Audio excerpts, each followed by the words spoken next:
ஓம் சாந்தி. எல்லோரும் சந்தோஷமாக இருக்கிறீங்களா? சமீபமாக ஒரு நாஸ்திகர், ராமர் என்ன பெரிய கடவுளா, ராவணன் அசால்ட்டாக சீதையை கடத்திட்டு போயிட்டான், கடலை தாண்டி பறந்து போயிட்டான், இவரால் பறக்கக்கூட முடியல, இவர் என்ன கடவுள் அப்படின்னு சொல்லியிருந்தார். ஸோ அந்த ஆங்கிளில் பார்த்தீங்க அப்படின்னா, ஆஞ்சநேயரால் பறக்க முடியும், ராமரால் பறக்க முடியாது. அப்போ ஒரு டவுட் வரும், ராமரை விட ஆஞ்சநேயர் பெரிய கடவுளா? ராமரை விட ஆஞ்சநேயருக்கு அதிக சக்தி இருக்குதா? ஏன் ராமருக்கு அந்த சக்தி இல்லை அப்படின்னு தோணும். ஏன்னா ஆஞ்சநேயரை எப்போ காட்டினாலுமே ஒரு பலசாலியாக காட்டுவாங்க. ராமரை விட பார்க்குறதுக்கு பலசாலியாகத்தான் ஆஞ்சநேயர் இருப்பார். இன்னும் கேட்டால் ராவணனுடைய இலங்கையை சுற்றி ஒரு பாதுகாப்பு அரண் இருக்கும். அது ஒரு குறிப்பிட்ட டைமில் பலகீனமாகும். அந்த நேரத்தில் அதை அழிப்பதற்கு ஆஞ்சநேயருடைய தோளில் ஒரு புறம் ராமரும் இன்னொரு புறம் லக்ஷ்மணனும் இருந்து அம்பு விடுவாங்க. ஸோ இப்போ இந்த 2 பேரையும் தூக்கி கொண்டு பறக்கும் அளவிற்கு சக்தி கொண்டவராக ஆஞ்சநேயர் காட்டப்படுகிறார். அது மட்டும் இல்லாமல் ஒரு மலையே அவர் பேத்துட்டு பறந்து வர்றது ரொம்ப ஃபேமஸ் இன்னைய வரைக்கும் இல்லையா? ஒரு பார்சல் சர்வீஸ் வண்டியில் பார்த்தீங்கன்னா அந்த படத்தை போட்டிருப்பாங்க. ஸோ இங்கே ஒரு முக்கியமான விஷயத்தை நம்ம புரிஞ்சுக்கணும். உண்மையில் ராமாயணம், மகாபாரதம், பைபிள், குரான், கீதை இது எதுவும் நிஜத்தில் நடந்த வரலாறு கிடையாது.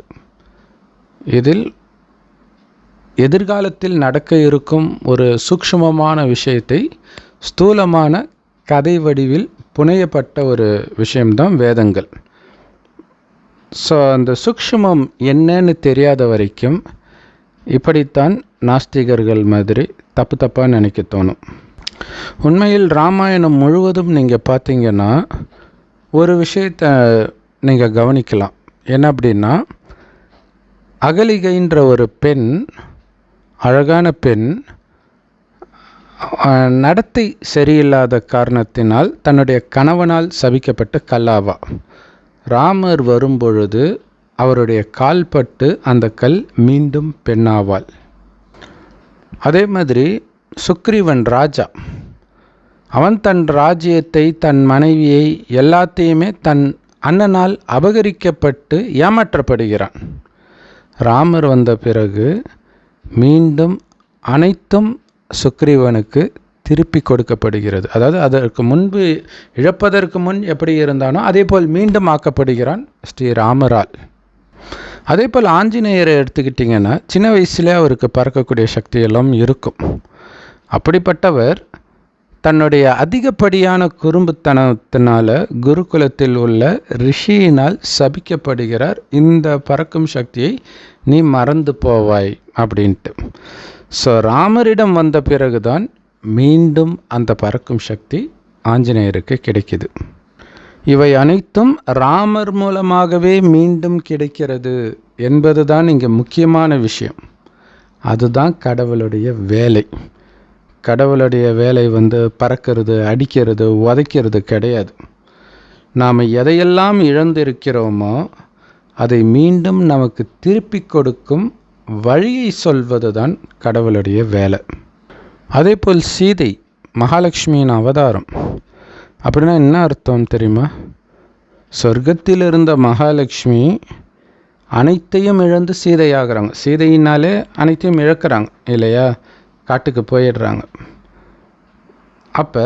அப்படி அனைத்தையும் இழந்து ராவணனுடைய சிறையில் சிக்கிய சீதையை ராமர் மீட்டு மீண்டும் மகாலட்சுமியாக ஆக்கிறார்.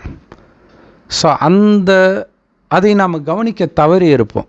நாம் என்ன சீதையை சந்தேகப்பட்டார், சீதையை நெருப்பில் நடக்க சொன்னார், திரும்பி அவரை துரத்துனாங்க, இதையே தான் யோசிச்சுட்டு இருப்போம். ஆனால் சாரமாக பார்த்திங்கன்னா, மகாலட்சுமியாக இருந்தவர்கள் பூலோகத்தில் சீதையாக பிறந்தவர்கள் மீண்டும் சொர்க்கத்தில் மகாலட்சுமியாக போகிறாங்க. அப்போ எதனால் மகாலட்சுமி அனைத்தையும் இழக்கிறாங்க அப்படிங்கிறதை யோசித்து பார்க்கணும். அப்போ உங்களுக்கு தெரியும், இந்த ராமர் திரேத்தா யுகத்தில் வாழ்ந்த ராமர் கிடையாது. இது கடவுளை குறிக்கக்கூடிய விஷயம், சிவபெருமானை குறிக்கக்கூடிய விஷயம். மகிமையை தூக்கி திரேதாயுக ராமருக்கு போட்டுட்டாங்க. அதுக்கு முன்னாடி 5000 வருட காலச்சக்கரத்தை தெரிஞ்சுக்கணும். இது சமமாக 4 யுகங்களாக பிரிக்கப்படுது. சத்தியுகம், திரேதாயுகம், துவாபரயுகம், கலியுகம். இதில் சத்தியுகமும் திரேதாயுகமும் சொர்க்கம், துவாபரயுகமும் கலியுகமும் நரகம். அதிலும் குறிப்பாக சத்தியுகத்தில் வாழ்ந்தவர்கள் தான் லக்ஷ்மி நாராயணன். இப்போ எங்கே போயிட்டாங்க அப்படின்னா, எங்கேயும் போகல. மறுஜன்மம் எடுத்து சத்தியுகத்தை கடந்து திரேதாயுகத்துக்கு அங்கேயும் மறுஜன்மம் எடுத்து துவாபர யுகத்தில் அங்கேயும் மறுஜன்மம் எடுத்து கலியுகத்திலும் வராங்க. ஸோ அப்படி கலியுகத்தில் வரும்போது இப்போ யார் மகாலட்சுமியாக இருக்கிறா? யாரும் கிடையாது, எல்லாத்தையும் இழந்துட்டாங்க. ஸோ அப்படி மகாலட்சுமியாக இருந்தவர்கள், நாராயணனாக இருந்தவர்கள், சொர்க்கத்தில் வந்த அத்தனை தேவதைகளும் மறுஜன்மம் எடுத்து நரகத்தில் அனைத்தையும் இழக்கிறார்கள். ஏன் தெரியுமா? சொர்க்கத்தில் காமம், கோபம், பற்று, பேராசை, அகங்காரம்னா என்னென்னே தெரியாத அளவிற்கு பரிசுத்தமாக இருப்பார்கள். அதற்கு காரணம் அவர்களுடைய கவனம் அழிவற்ற ஆத்மாவில் இருக்குமே தவிர அழியக்கூடிய உடலில் இருக்காது. அந்த ஆத்மா புருவமத்தியில் நட்சத்திரம் மாதிரி ஜொலிக்கிற உயிர், அதனால தான் அங்கே பொட்டு வைக்கிறோம். அந்த ஆத்மாவுடைய உண்மையான குணமே அன்பு, அமைதி, ஆனந்தம். ஆத்மாவில் கவனம் இருக்கும்போது இந்த அன்பு, அமைதி, ஆனந்தத்தை நிரந்தரமாக நாம் அனுபவம் செய்கிற காரணத்தினால தான் தனக்குத்தானே திருப்தியாக இருப்போம். அதனால் வெளி உலக விஷயத்தில் மயங்க மாட்டோம். எப்போ நமக்குள்ள ஒரு வெற்றிடம் விரக்தி வருதோ அப்போ தான் வெளி உலக விஷயத்தை நோக்கி நம் புத்தி போகும். முதல் 2500 வருஷத்துக்கு அப்படி போகாது. இத்தனைக்கும் அது சொர்க்கம், ரொம்ப ரொம்ப அழகான ஆண்களும் பெண்களும் வசிக்கக்கூடிய இடம். தங்க செங்கற்களால் கட்டப்பட்ட மாட மாளிகைகள் வசிக்கும் அளவிற்கு அளவற்ற செல்வம் நிரம்பியவர்கள். அப்படி இருந்தவர்களே 2500 வருஷம் கழிச்சு ஆத்மான்றது மறந்து உடல்னு நினைக்கும் பொழுது தான் புலனின்பத்துக்கு அடிமையாகிறாங்க, குறிப்பாக காமத்துக்கு அடிமையாகிறாங்க. ஸோ இந்த ரகசியம்தான் அந்த சீதை ராமரை திருமணம் செய்கிறாங்க இல்லையா? ஸோ திருமணம் செய்வதற்கு முன்பே ராமர் சிவதனுசை உடைக்கிறார். கதைப்படி அது ஒரு பந்தயமாக வைக்கப்படுது. அந்த சிவதனுசை யார் தூக்குறாங்களோ அவங்களுக்கு சீதைன்ட்டு. ஆனால் இவர் உடைச்சிடுறார். இதோடைய அர்த்தம் என்னென்னா, சிவன் கொடுக்கும் ஞானமே காமம், கோபம், பற்று, பேராசை, அகங்காரம் இல்லாமல் இருக்கணுங்கிறது தான்.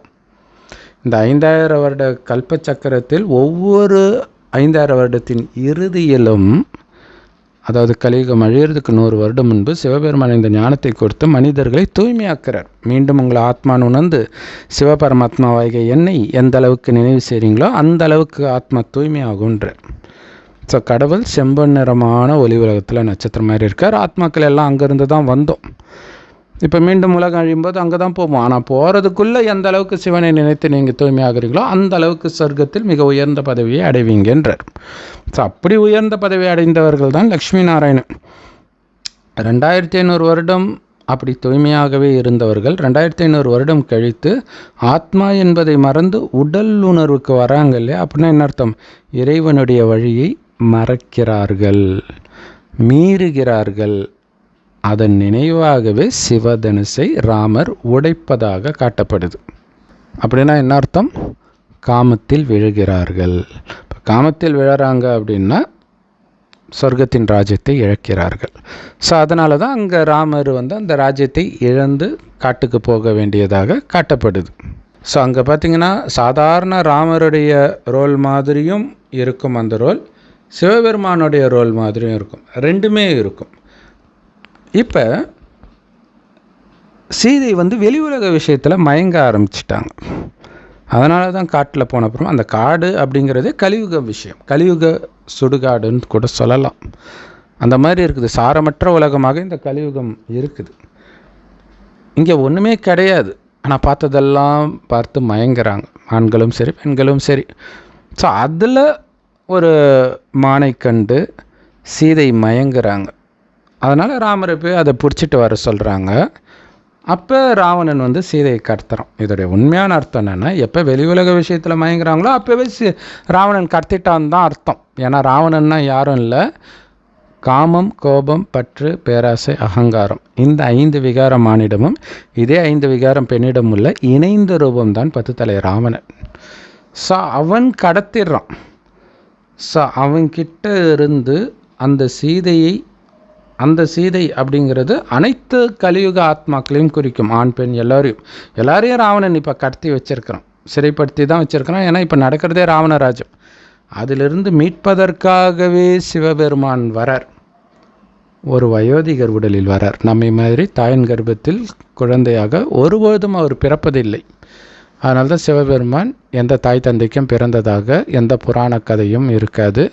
அவர் இறந்ததாகவும் எந்த புராண கதையும் இருக்காது. அப்போ அவருக்கென்று உடல் இல்லாத காரணத்தினால் ஒருவருடைய உடலை எடுக்கணும் இல்லையா? ஸோ ஒரு வயோதிகர் உடலை எடுக்கிறார். அந்த வயோதிகருக்கு பிரம்மான் பேர் வச்சு அவர் வாய் வழியாக சிவபெருமான் கொடுக்கும் ஞானத்தை தான் அனைத்து பிரம்மா குமாரிகள் ராஜயோக தியான நிலையத்திலும் முற்றிலும் இலவசமாக கொடுக்கப்படுது. ஸோ பிரம்மா வாய் வழியாக சிவனுடைய ஞானத்தை கேட்பவர்கள் சிவனுடைய குழந்தைகள், ஆனால் பிரம்மா மூலமாக சிவனுடைய குழந்தைகள். அதனால் குமாரிகள் அப்படின்னு அழைக்கப்படுறோம். இப்போ சிவனுக்கு உடல் இல்லாத காரணத்தினால் இன்னொருவருடைய உடல் அவருக்கு தேவைப்படுது இந்த ஞானத்தை சொல்வதற்காக. ஸோ அதைத்தான் அங்கே ஆஞ்சநேயர் உடலில் ராமர் சவாரி செய்ததாக காட்டப்படுறது. ஸோ ஆஞ்சநேயர் சிவனின் அம்சம்னு சொல்லப்படுறதுக்கும் அதுதான் காரணம். ஏன்னா உள்ள சிவன் இருக்கிறார். சொர்க்கத்தில் மகாலட்சுமியாகவும் மகாவிஷ்ணுவாகவும் இருந்த நாம தான் மறுஜன்மம் எடுத்தெடுத்து காமம், கோபம், பற்று, பேராசை, அகங்காரன்ற மாயையில் விழுந்து அனைத்தையும் இழந்துட்டோம். ஆரோக்கியம், அழகு, செல்வம், நல்ல குணங்கள் எல்லாத்தையும் இழந்துட்டோம். இப்போ மீண்டும் அனைத்தையும் அடைவதற்கு கடவுள் என்ன பண்ணுறார் அப்படின்னா, சத்தியுக சொர்க்கத்தில் உங்களுடைய குணம் எப்படி இருந்ததோ அதே மாதிரி குணத்தை இப்பொழுது மாற்றுங்கள்.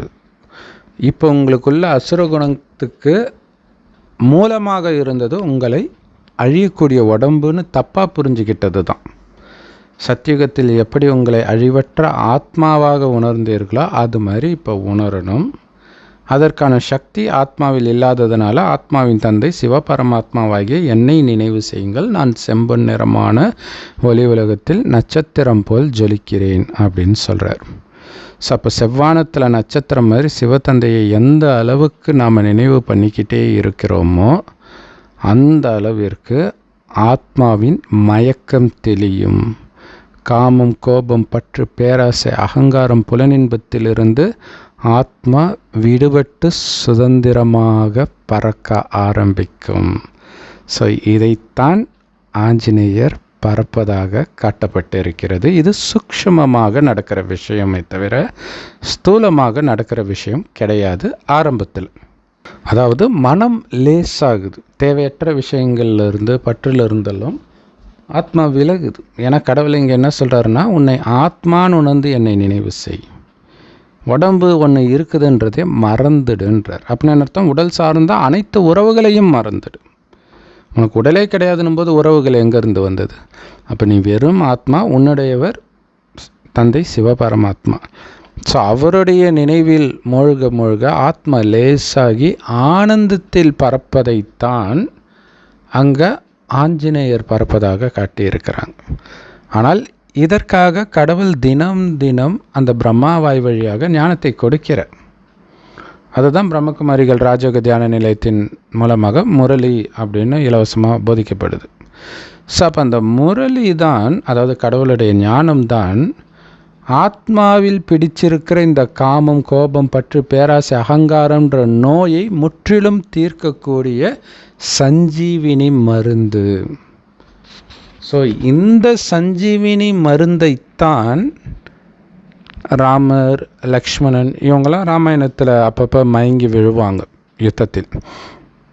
ஸோ அந்த மயக்கத்தை தெளிய வைக்கிறதுக்கு இந்த சஞ்சீவினி மூலிகை தேவை. எது? இறைவனுடைய ஞானம்ன்ற சஞ்சீவினி மூலிகை. ஸோ கடவுள் தினம் தினம் கொடுக்குறார். மலை மாதிரி இருக்குது அவர் கொடுக்குற ஞானம். ஸோ அப்போ அந்த ஞானத்தை முழுவதுமாக யார் மனதில் அசை போட்டுக்கிட்டே இருக்கிறாங்களோ அவங்க தான் மனதால் பறந்து கொண்டே இருப்பார்கள். ஆஞ்சநேயர் போல் அப்படின்னு காட்டுறதுக்காக தான் ஆஞ்சநேயர் மலையை தூக்கிக்கிட்டு பறந்தார் அப்படின்னு சொல்லப்படுது. ஸோ அப்போ மனம் லேசாக இருப்பவன் தான் உண்மையான பலசாலி, ஆத்ம பலம் பொருந்தியவன். அவனை மாயை எதுவுமே பண்ண முடியாது, அவனை துக்கப்படுத்தவே முடியாது, எந்த பிரச்சனையும் அவன்கிட்ட நெருங்க முடியாது. ஏன்னா எதுவுமே என் இது இல்லைன்னும் போது அவனுக்கு உலகத்தில் என்ன நடந்தால் பிரச்சனை, உலகமே அழிந்தாலும் அவனுக்கு பிரச்சனை இல்லை. ஏன்னா உடல்னு எனக்கு கிடையாது, நான் ஆத்மா அழிவற்றவன், ஆத்மா வெட்ட முடியாது, எரிக்க முடியாது, நினைக்க முடியாது. ஸோ அதனால தான் ஆஞ்சநேயரையும் அழிவற்றவர் அப்படின்னு சொல்லுவாங்க. ஸோ இப்போ இந்த ஞானத்தை கடவுள் எப்போ கொடுக்குறார்? உலகம் அழிகிறதுக்கு 100 வருடம் முன்பு. ஸோ கடவுள் கொடுக்க ஆரம்பித்து 87 வருஷம் முடிஞ்சிச்சு. ஸோ இன்னும் ரொம்ப கம்மியான காலம்தான் இருக்கிறது. கலியுகம் அழிந்து இந்த பூமி மீண்டும் சத்யுக சொர்க்கமாக மாறுவதற்கு. அதுதான் முக்கியம். அழிவை பற்றி கவலைப்படாதீர்கள், இதை தொடர்ந்து வரப்போகிற சொர்க்கத்தை பற்றி நினைத்து ஆனந்தப்படுங்கள். காரணம், இந்த உலகழிவு சொர்க்க வாசலின் திறப்பு அப்படிங்கிறத புரிஞ்சிக்கணும். நீங்கள் உடல் என்பதையே மறந்து ஆத்ம உணர்வில் நிலைத்திருந்தால் உலக அழிவை பற்றி நீங்கள் கவலைப்பட வேண்டிய அவசியமே கிடையாது. ஏன்னா ஆத்ம உணர்வில் இருக்கும்போதே உடலை விட்டு உயிர் பிரிய ஆரம்பிக்கும். ஸோ அப்படி பிரிந்து ஒளி உடலோடு பறக்க ஆரம்பிக்கும் நிஜமாகவே. ஸோ இதுக்கு முன்னாடி மனதால் மட்டும் மனம் லேசாகி அப்படியே பறந்துக்கிட்டு இருக்கும் ஆனந்தத்தில் சொன்னோம் இல்லையா.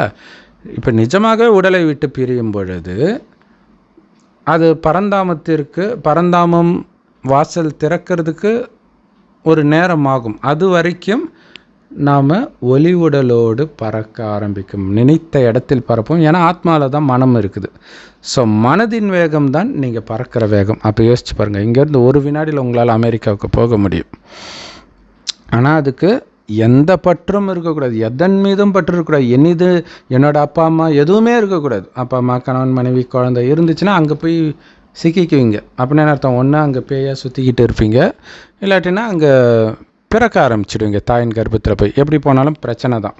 ஸோ எதுவுமே இது இல்லைன்னும் போது தான் நீங்கள் லேசாக பறக்க முடியும். அப்போ ஒட்டுமொத்த உலகமும் என்னுடைய குடும்பம். ஆனால் உலக அழிவின் போது கண்டிப்பாக மனிதர்கள் துக்கத்தில் தான் இருப்பாங்க. ஆல்ரெடி இப்போ அப்படி தான் இருக்கிறாங்க. அப்போ நீங்கள் ஆனந்தமாக எங்கே வேண்டுமானாலும் பறக்க முடியும் இல்லையா. அப்போ அந்த ஆனந்தத்தின் அதிர்வலைகளை உங்களை சுற்றி பரவ செய்து கொண்டே இருப்பீர்கள். எங்கெல்லாம் துக்கம் இருக்கிறதோ அங்கெல்லாம் பறந்து பறந்து தூய்மையின் அதிர்வலைகளை பரவ செய்து அங்கிருக்கக்கூடிய துக்கமான அதிர்வலைகளையும் அழுக்கான அதிர்வலைகளையும் நீங்கள் சரி செய்வீங்க. இதனால தான் நம்மில் பலருக்கு பறக்கிற மாதிரி கனவு வரும். அதாவது உங்களுடைய கண்ட்ரோலில் நீங்கள் பறக்கிறது தெரியும். ஸோ இது மட்டும் ஒரு என்ன சொல்கிறது, ஒரு ஆச்சரியமாக இருக்கும்.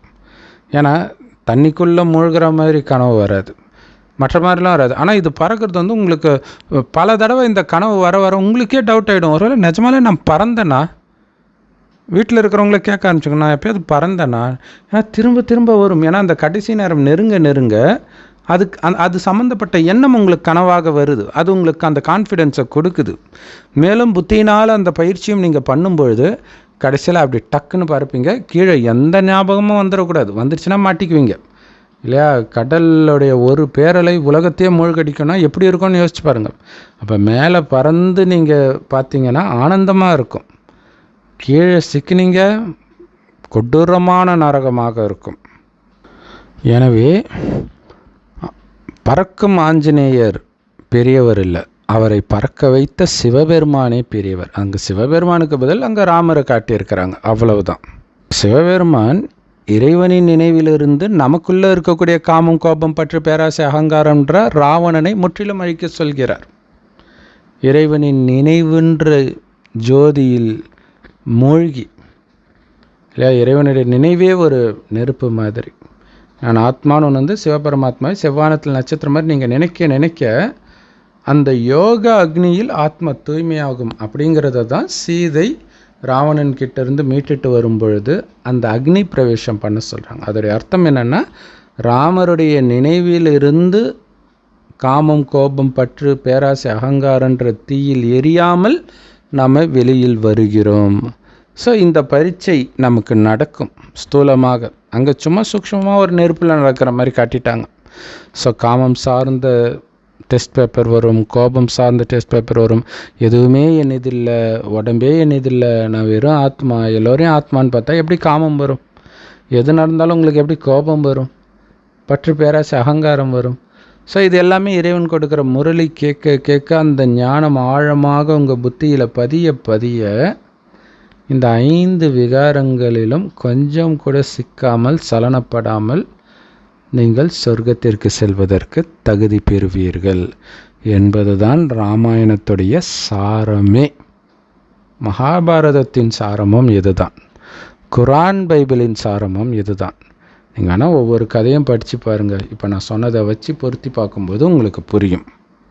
ஸோ இந்த பலமே நாள் முழுவதும் சிவபெருமானின் நினைவில் இருப்பதால் தான் ஆஞ்சநேயருக்கு கிடைக்குது. ஸோ சிவனுக்கு பதில் அங்கே ராமரை போட்டதுனால தான் நாள் முழுவதும் என் நெஞ்சில் ராமரை நிறைத்திருக்கிறேன்ட்டு நெஞ்சை கிழித்து காட்டுவதாக அங்கு கதையில் வெளிப்பட்டுள்ளது. ஸோ இதெல்லாமே இந்த கடைசி நேரத்தில் ஆத்மாக்களாகிய நாம் பண்ணுற முயற்சியை ஒரு கதை வடிவமாக காட்டியிருக்கிறாங்க, அவ்வளவுதான்.